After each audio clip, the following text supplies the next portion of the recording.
زبور 106 اپنے لوگوں پر خدا کی شفقت۔ خداوند کی حمد کرو، خداوند کا شکر کرو، کیونکہ وہ بھلا ہے اور اس کی شفقت ابدی ہے۔ کون خداوند کی قدرت کے کاموں کو بیان کر سکتا ہے یا اس کی پوری ستائش سنا سکتا ہے؟ مبارک ہے وہ جو عدل کرتا ہے اور وہ جو ہر وقت صداقت کے کام کرتا ہے۔ اے خداوند، اس کرم سے جو تو اپنے لوگوں پر کرتا ہے مجھے یاد کر، اپنی نجات مجھے عنایت فرما، تاکہ میں تیرے برگزیدوں کی اقبال مندی دیکھوں اور تیری قوم کی شادمانی میں شاد رہوں اور تیری میراث کے لوگوں کے ساتھ فخر کروں۔ ہم نے اور ہمارے باپ دادا نے گناہ کیا، ہم نے بدکاری کی، ہم نے شرارت کے کام کیے۔ ہمارے باپ دادا مصر میں تیرے عجائب نہ سمجھے، کیونکہ انہوں نے تیری شفقت کی کثرت کو یاد نہ کیا، بلکہ سمندر یعنی بحر کلزم پر باغی ہوئے، تو بھی اس نے ان کو اپنے نام کی خاطر بچایا تاکہ اپنی قدرت ظاہر کرے۔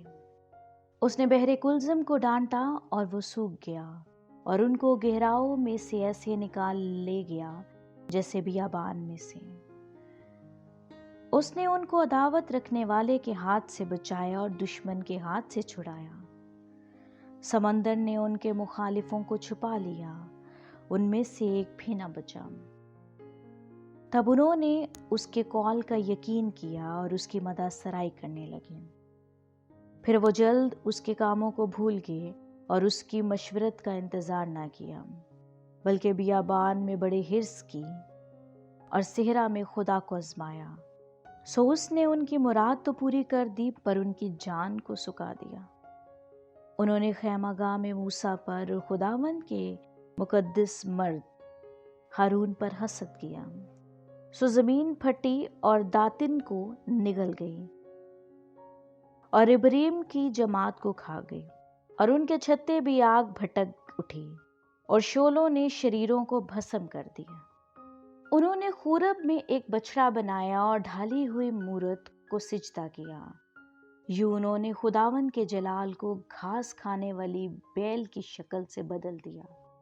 وہ اپنے منجی خدا کو بھول گئے، جس نے مصر میں بڑے بڑے کام کیے اور حام کی سرزمین میں عجائب اور بحر کلزم پر دہشت انگیز کام کیے۔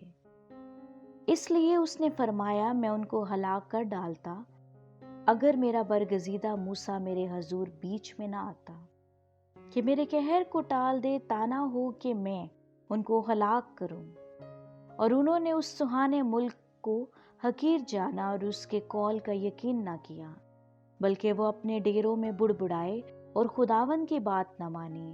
تب اس نے ان کے خلاف قسم کھائی کہ میں ان کو بیابان میں پست کروں گا اور ان کی نسل کو قوموں کے درمیان گھرا دوں گا اور ان کو ملک ملک میں تتر بتر کروں گا۔ وہ بال کو پوجنے لگے، وہ بتوں کی قربانیاں کھانے لگے۔ یوں انہوں نے اپنے اعمال سے اس کو خشمناک کیا اور وبا ان میں پھوٹ نکلی۔ تب فنہاس اٹھا اور بیچ میں آیا اور وبا رک گئی، اور یہ کام اس کے حق میں پشت در پشت ہمیشہ کے لیے راست بازی گنا گیا۔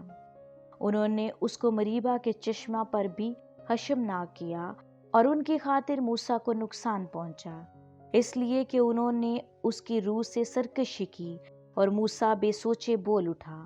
انہوں نے ان قوموں کو ہلاک نہ کیا جیسا خداوند نے ان کو فرمایا تھا، بلکہ ان قوموں کے ساتھ مل گئے اور ان کے سے کام سیکھ گئے اور ان کے بتوں کی پرستش کرنے لگے جو ان کے لیے پھندا بن گئے، بلکہ انہوں نے اپنے بیٹے بیٹیوں کو شیاطین کے لیے قربان کیا اور معصوموں کا یعنی اپنے بیٹوں بیٹیوں کا خون بہایا، جن کو انہوں نے کنعان کے بتوں کے لیے قربان کر دیا، اور ملک خون سے ناپاک ہو گیا۔ یوں وہ اپنے ہی کاموں سے آلودہ ہو گئے اور اپنے فعلوں سے بے وفا بنے۔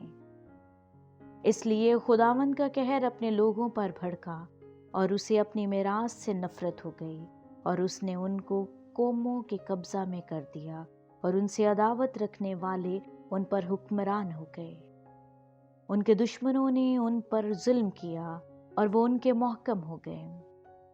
اس نے تو بارہا ان کو چھڑایا لیکن ان کا مشورہ باغیانہ ہی رہا اور وہ اپنی بدکاری کے باعث پست ہو گئے۔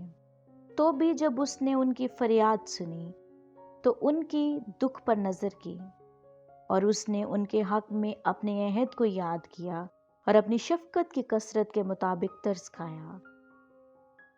اس نے ان کو اسیر کرنے والوں کے دل میں ان کے لیے رحم ڈالا۔ اے خداوند ہمارے خدا ہم کو بچا لے اور ہم کو قوموں میں سے اکٹھا کر لے، تاکہ ہم تیرے قدوس نام کا شکر کریں اور للکارتے ہوئے تیری ستائش کریں۔ خداوند اسرائیل کا خدا ازل سے ابد تک مبارک ہو، اور ساری قوم کہے آمین۔